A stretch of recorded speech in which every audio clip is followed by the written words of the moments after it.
ओम शांति। आज प्यारे मीठे बाबा के मुरली मंथन की डेट है 30/12/2024। तो आज मीठे बाबा अपने बच्चों से कह रहे हैं, मीठे बच्चे, आत्मा रूपी बैटरी को ज्ञान और योग से भरपूर कर सतो प्रधान बनाना है, पानी के स्नान से नहीं। सुना? आत्मा रूपी बैटरी किससे चार्ज होगी और हमारी आत्मा किससे पवित्र बनेगी? ज्ञान और योग से। और ज्ञान के बारे में कहते हैं ना कि अपनी बुद्धि को ना ज्ञान से एकदम लोडेड रखो, क्योंकि इससे बड़ा हमारा जो रक्षक है वो कोई नहीं। ज्ञान ही हमारी रक्षा करती है, हमारे मन को उस हर एक बात से बचाती है जिसमें कि मेरा मन बस दलदल में गिरा के गिरा। ज्ञान ही उसे उठाता है, ज्ञान ही वो रस्सी कहो, हथियार कहो, जो कहो, बस ज्ञान है। और ज्ञान से ही आत्मा की बैटरी भी चार्ज हो रही है। हम्म तो ये बोले बाबा, ज्ञान और योग से आत्मा की बैटरी चार्ज करो तो सतो प्रधान बनोगे, पानी के स्नान से नहीं। ठीक है। प्रश्न है, इस समय सभी मनुष्य आत्माओं को भटकाने वाला कौन है और वो क्यों भटकाता है? इस समय सभी मनुष्य आत्माओं को भटकाने वाला कौन है और वो क्यों भटकाता है? उत्तर, सभी को भटकाने वाला है रावण, क्योंकि वह खुद भी भटकता है। उसे अपना कोई घर नहीं है। रावण को कोई बाबा नहीं कहते। बाबा तो परमधाम घर से आता है, जो हमारी आत्मा का पिता है, अपने बच्चों को ठिकाना देने। अभी तुम्हें घर का पता चल गया ना, इसलिए तुम भटकते नहीं हो। तुम कहते हो हम बाबा से पहले पहले जुदा हुए, अब फिर हम पहले पहले उनसे मिले हैं, अब घर भी जाएंगे पहले पहले। तो सुना, सभी को भटकाने वाला है रावण, अर्थात माया, हमारी अपनी कमी कमजोरियां, हमारे अंदर के विकार, वही पे भटकाते हैं। क्योंकि उसे अपना कोई घर नहीं है ना, पराया माल तो पराया ही रहेगा ना। अब बाबा आ गए हैं हमको अपना ठिकाना देने, अपने घर का पता बताने के लिए। तो चल रहा है उनके साथ। तो जब हमें घर का पता मिल जाता है तो फिर भटकते नहीं है ना, प्रॉपर एड्रेस मिल जाता है तो फिर भटकते नहीं है ना। मैप में देखकर वो अपना लोकेशन पूरा डाल देते हैं फ़ोन में, तो हमें पता चल जाता है कि मेरा घर बस आया कि आया, है ना। और हम ही पहले पहले भगवान से जुदा हुए थे, तब हम ही भगवान से अब मिल चुके हैं। हम्म ओम शांति। मीठे मीठे बच्चे यहाँ बैठकर समझते हैं कि इस इनमें जो शिव बाबा आए हैं, कैसे भी करके हमको घर जरूर लेके जाएंगे। किन में? ब्रह्मा पिता, संस्था के फाउंडर लेखराज दादा, जिनके तन में भगवान आए, वो हमें अब साथ लेकर ही जाएंगे आत्माओं के घर। तो बच्चों को जरूर खुशी होती होगी, बेहद का बाबा आकर हमको गुल गुल बनाते हैं। कोई कपड़ा आदि नहीं पहनाते। चलिए, भगवान आके हमें वस्त्र जेवर भोजन कपड़ा नहीं देते, रोटी कपड़ा मकान नहीं देते। बाबा बाबा हमें ज्ञान देते हैं। बाबा हमें योग बल सिखाते हैं। जैसे कि टीचर टीचर कोई कपड़ा लत्ता और ड्रेस देते हैं क्या? भोजन क्या करते हैं? पढ़ाते हैं। उसी तरह भगवान टीचर बनकर भी टीचर का पाठ चल रहा है भगवान का, तो हमें पढ़ा रहे हैं। अब बच्चों पर है हम्म कि हम उसको पढ़ाई को कितना मर्तबा दें। पढ़ाई से स्टूडेंट जानते हैं कि हम यह बनेंगे। तुम भी समझते हो ना कि हमारा बाबा टीचर भी है, सदगुरु भी है। तो यह है नई बात कि भगवान टीचर पिता सदगुरु बनकर आया है ना, एकदम नई अनसुनी बात। हमको टीचर यह बना रहे हैं, हमको टीच करके ऐसा बना रहे हैं। कैसा बना रहे हैं? लक्ष्मी नारायण जैसा। हमारा बेहद का बाबा आया हुआ है हमको वापस घर ले जाने। रावण का कोई घर नहीं होता, घर तो राम का होता है। सुना? सच्चे सच्चे राम परम धाम, जहाँ शिव बाबा भी सच्चे राम है और हमारी आत्मा भी राम है। ठीक है। और शिव बाबा कहाँ रहते हैं? तो हम झट कहते हैं परम धाम में। रावण को तो बाबा नहीं कहेंगे ना। रावण कहाँ कहते हैं रहते हैं? पता नहीं। ऐसे नहीं कहेंगे रावण ही परम धाम में रहते, नहीं। उनका जैसे कोई ठिकाना ही नहीं है, भटकता रहता है और तुमको भी भटकाता है। तुम रावण को याद करते हो क्या? नहीं ना। कितना तुमको भटकाया है। ये पढ़ो, वो करो, ऐसे करो, वो करो, इधर जाओ, नंगे पाँव जाके पहाड़ों के दर्शन करो, परिक्रमा करो, 108 बार परिक्रमा करो। ये कौन कर रहा है? रावण। परेशान करता है, बीमार करता है ना, भूखा रखता है। ये सब काम रावण करता है, कोई माता पिता नहीं कर सकते। सुना? फिर बाबा कहते हैं,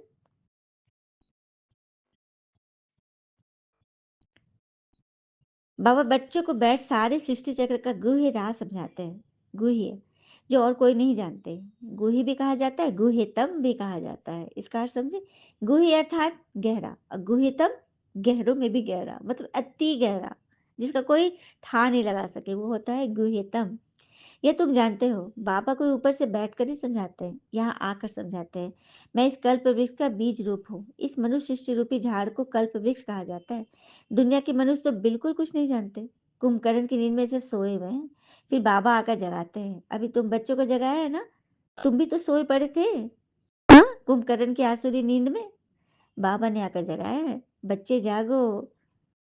वो गीत था ना, जागो मोहन प्यारे, जागो जागो मोहन प्यारे। तो भगवान आके बच्चों को जगा रहे हैं। तो जगना है ना, खुद भी जगना है और औरों को जगाना भी है। हम्म। फिर बाबा कह रहे हैं,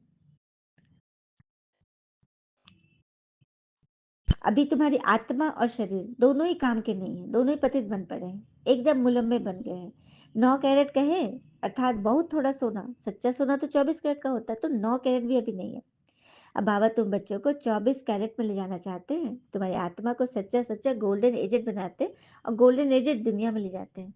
भारत में सोने की चिड़िया कहते थे ना, अभी तो लोहे की भी नहीं है। हम्म। तो बस हमें भगवान सिखा रहे हैं, ठीक है। और कोई कहते हैं आंखों से आत्मा निकल गई, कोई कहते हैं मुख से निकल गई। आत्मा निकल कर जाती कहाँ है? दूसरे तन में जाकर प्रवेश करती। अभी तुम्हारी आत्मा ऊपर चली जाएगी शांति धाम, ये पक्का मालूम है। बाबा आकर हमको घर ले जाएंगे, पता है ना, हमको मालूम है आत्मा कहाँ जाती है। अभी तो शांति धाम जाएगी, पक्का अपने घर जाएगी। फिर बाबा बता रहे हैं, ऐसे कोई नहीं होता कि चार भुजा वाला कोई मनुष्य, ये तो शोभा ही नहीं देगा। चार भुजा था चतुर्भुज, श्री लक्ष्मी और श्री नारायण जी का कंबाइंड स्वरूप। श्री अर्थात श्रेष्ठ, त्रेता में 2 कला कम हो जाती है। तो बच्चों को ये जो नॉलेज अभी मिलती है, उसी स्मृति में रहना है। यही स्मृति हमें आगे बढ़ाएगा। तुम जानते हो, ये लक्ष्मी नारायण विश्व के मालिक थे। फिर ड्रामा का चक्र फिरता है, तो फिर ये क्या बन जाते हैं? एकदम लास्ट जन्म में ये बन जाते हैं लेखराज दादा नारायण हमारे, ठीक है, बूढ़े हो जाते हैं। तो भगवान उन्हीं के तन में तो प्रवेश करते हैं और हमें ज्ञान का तीसरा नेत्र मिलता है, जिससे हम इन बातों को समझ लेते हैं। भगवान की बातों को अपने सोने रुपए कान में डाल लेना बहुत बड़ी बात है, क्योंकि सबके अंदर तो ये जाएगा नहीं, अटेगा ही नहीं कि ईश्वर, सबसे पहले तो ईश्वर पढ़ा रहे यही नहीं आएगा। और ईश्वर हमें ऐसा बना रहे, हम ही देवी देवता थे, बिल्कुल ही घुसेगा ही नहीं अंदर, है ना। लेकिन जाएगा उन्हीं उन्हीं बच्चों में जो दैविक कुल की आत्माएं थे। और पता है आज दुनिया में क्या हो रहा है? धीरे धीरे भारत का बोलबाला हो रहा है। भारत विश्व गुरु बनने की राह पर चल पड़ा है। काफी अभी इजराइल ईरान ये सब जो अटैक हो रहा है दकियानुसी कट्टरपंथी वाले को, तो लोग अपने मतलब कि मतलब उन रूढ़िवादी से वो लोग हट रहे हैं। कई इस्लामिक कंट्री में ना वो पर्दा प्रथा खत्म हो रहा है। महिलाएं एकदम खुशी खुशी समुद्र में बीच पर अपना शो कर रही हैं, और पुरुष लोग भी अपने दाढ़ी वाड़ी कटा रहे हैं, ताकि वो लोग भी अब चैन से सांस ले। वो कट्टरपंथी से बोल निकल रहे हैं। तो धीरे धीरे जागृति तो आ रही है ना। और बड़े बड़े इस्लामिक कंट्री में भी हिंदू मंदिर बन रहे हैं, काफी श्रद्धा से लोग वहां झुकते हैं। तो हो रहा है ना धीरे धीरे बाबा का कथन सही, कि एक धर्म एक भाषा एक मत होगा पूरे विश्व में, और वो होने की राह पर चल पड़े हैं सभी, ठीक है। अभी तुमको बाबा समझाते हैं कि तुम सब भाई भाई हो, हम सब भाई भाई है ना, तभी तो सब एक मत एक भाषा हो जाएगी। हाँ, अब भाई भाई समझेंगे, एक पिता को याद करेंगे तो फिर सत्य स्वर तो तुरंत आ जाएगा। तो अपने को आत्मा समझ कर मुझे याद करो, यह बात भूलो मत। देवाभिमान में आने से ही तुम भूल जाते हो। पहले पहले तो अपने को आत्मा समझना है, हम आत्मा शालिग्राम है और एक बाबा को ही याद करते हैं।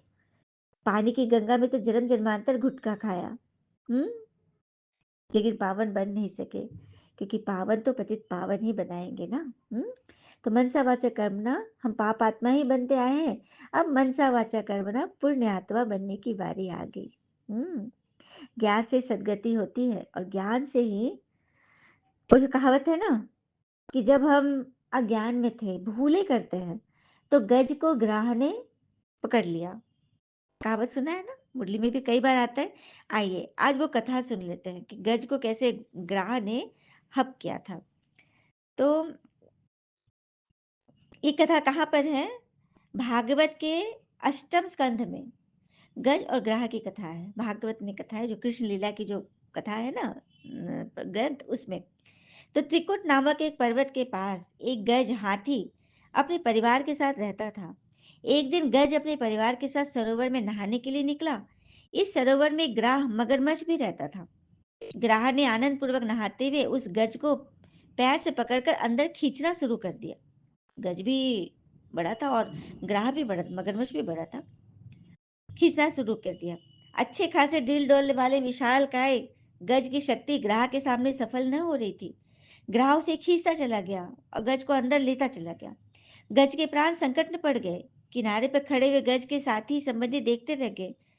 उसने सभी की तरफ देखा, करुणा भरी नजर से, मुझे बचाओ, लेकिन कोई भी नहीं आया उसकी मदद करने को। आखिर गज ने विचार किया, इस संकट से बचाने वाला केवल एक परमात्मा ही है। उसने सभी को भुलाते हुए श्री हरि को अपनी रक्षा के लिए पुकारा। श्री हरि तुरंत प्रत्यक्ष हुआ, सुदर्शन चक्र से ग्राह का संहार कर गज की रक्षा की। तो गज और ग्राह के युद्ध की कथा मन मना भव के मंत्र द्वारा सफलता मिलने की बात को स्पष्ट करती है। मन मना भव अर्थात गज ने चारों तरफ से जब निराशा मिल गई तो किसको याद किया? अपने मन को किसमें लगाया? ईश्वर में लगाया। यही तो है मन मना भव। तो ये मंत्र सिद्ध हुआ ना, कि भगवान ने आकर उनकी रक्षा की। जब गज ने संबंधियों आदि की ओर देखा, किसी ने सहायता नहीं की, तो परमात्मा की ओर देखा, याद किया और उसे तुरंत सहायता मिल गई। यही स्थिति मन मना भव की स्थिति है। ज्ञान धारण करने वाली मनुष्यात्मा ही गज अर्थात महारथी के समान है। माया इस संसार रूपी सागर में ग्राह है, मगरमच्छ है। माया रूपी ग्राह ज्ञानी रुस्तम बच्चों को, गज रूपी बच्चों को खा जाती है। ग्राह के समान माया भी गुप्त रूप से आकर ज्ञानी को पकड़ लेती, पानी के अंदर छुप छुप के आती है और ज्ञानी को पकड़ लेती, पता भी नहीं चलता उसको कि मुझे ग्राह ने पकड़ लिया है। माया के प्रभाव से केवल और केवल परमात्मा की याद ही मुक्ति दिला सकती है। ठीक है, तो सुंदर बात है ना। तो बस ईश्वर की याद में डुबकी लगाते रहे तो माया कभी भी हमारे पास नहीं आएगी। माया को बुलाते ही क्यों है? हाँ, माया तो बोलती बाबा मैं क्या करूं, बच्चे मेरा आह्वान ही कर लेते तो मुझे आना पड़ता है। हम्म? जबकि बाबा कहते ज्ञान देखो कैसे सहज रीति से मैं देता हूँ। यहाँ बैठे हुए बाबा को याद करो, बाजोली याद करो तो भी मन मना भवी है। बाजोली अर्थात 5 स्वरूपों को याद करते, अपने चक्र को याद करते, चक्र को फिराते रहो। ठीक है, ये पुरानी दुनिया तो खत्म होनी है, आगे चल के तुम बैकुंठ को भी बहुत याद करेंगे। घड़ी घड़ी बैकुंठ में जाते रहेंगे। शुरू में बच्चियां घड़ी घड़ी आपस में बैठ बैकुंठ में चली जाती थी, हाँ ध्यान में चली जाती थी। तो कितने ढेर के ढेर बच्चे हैं ना, बच्चों को वहां पढ़ाते हैं।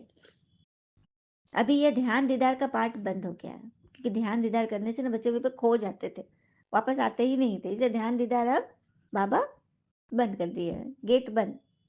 आगे चलकर तुमको साक्षात्कार होगा। बाबा से अभी भी कोई पूछे तो बता सकते हैं कि कौन गुलाब का फूल, कौन चंपा, कौन टांगर, टूह भी होती है। हाँ, तो ये सब वैरायटी फूलों का नाम है। अब मनुष्य सृष्टि के हम सब बगिया हैं और बगिया में सारे फूल हैं, लेकिन सब अपने पुरुषार्थ अनुसार ही उत्तम से मध्यम और कनिष्ठ फूल बनते हैं। ठीक है, अच्छा। मीठे मीठे बच्चों प्रति भगवान की नमस्ते, हम बच्चों की भी प्यारे बाबा को नमस्ते। धारणा के लिए मुख्य सार, पहली पॉइंट, देह के सब संबंध कैंसिल कर आत्मा भाई भाई है यह निश्चय करना है। कोई संबंध नहीं है भाई भाई के अलावा। और पिता को याद कर पूरे वर्षे का अधिकारी बनना, क्योंकि हम सब एक पिता के ही तो बच्चे हैं, परमात्मा के बच्चे सभी हैं। तो आपस में क्या है, मामा चाचा काका ये सब तो हमने यहाँ पे बनाया है। वास्तव में आत्मा रूप में हम सब भाई भाई हैं, यह समझना है। शरीर से तो कोई युगल है, कोई भाई है, कोई मामा है, कोई चाचा है, कोई दादा है, शरीर भान से रिश्तों से, लेकिन आत्मा का एकमात्र रिश्ता है हमारे आपस में एक दूसरे के साथ भाई भाई का। यह इस बात पर निश्चय करना है। दूसरी पॉइंट, अब पाप आत्माओं से लेन देन नहीं करनी है। पाप आत्माओं से कोई लेन देन नहीं करनी है। अज्ञान इनसे सबको जगाना है। बाबा इधर बार बार बता रहे हैं कोई लेन देन नहीं करनी है। अज्ञान इनसे सबको जगाना है, शांति धाम सुखधाम जाने का रास्ता बताना है। तो लेन देन यहाँ पे स्थूल लेन देन की बात तो जो है सो है, लेकिन मेन बात है किसी ने कुछ बुरा बोला, हम बदले की भावना में मुख से नहीं बोले कि मन से बोल दिए, हो गया ना लेन देन। नहीं करना है, बच जाना है। ठीक है, शांति धाम सुख धाम जाने का सबको रास्ता बताना है, क्योंकि ये रास्ता सिर्फ हम ही को मालूम है। हम्म? और कहते हैं ना, हार तब नहीं होती जब हम गिर जाते हैं, हार तब होती है जब हम उठने से मना कर देते हैं। ठीक है, तो खुद भी उठना है और औरों को उठाना भी है। वरदान: मन बुद्धि के एकाग्रता द्वारा सर्व सिद्धियां प्राप्त करने वाले सदा समर्थ आत्मा भव। मन बुद्धि के एकाग्रता द्वारा सर्व सिद्धियां प्राप्त करने वाले सदा समर्थ आत्मा बनते हैं। तो सर्व सिद्धियों को प्राप्त करने के लिए एकाग्रता की शक्ति को बढ़ाओ। सर्व सिद्धियों को प्राप्त करने के लिए एकाग्रता की शक्ति को बढ़ाओ। यह एकाग्रता की शक्ति सहज निर्विघ्न बना देती है। मेहनत करने की आवश्यकता नहीं रहती। एक बाबा दूसरा न कोई, इसका सहज अनुभव होता है।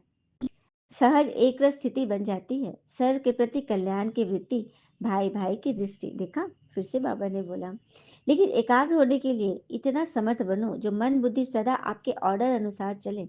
स्वप्न में भी सेकंड मात्र भी हलचल न हो। समझा? सर के प्रति जब कल्याण की भावना होगी, चाहे कोई कैसा भी कुछ बोले करे, हमारे मन में इसके प्रति शुभ भावना ही चले, तो स्वप्न में भी हलचल नहीं होगी। नहीं ना होगी। और कहते हैं ना, वहां चुप रहना ही बेहतर है जहां आपके शब्द आपका पक्ष नहीं समझा पा रहे हैं, आपको कोई नहीं समझ पा रहा है, वहां पर मौन रहिए और तटस्थ रहिए। स्लोगन: कमल पुष्प के समान न्यारे रहो तो प्रभु के प्यार के पात्र बन जाएंगे।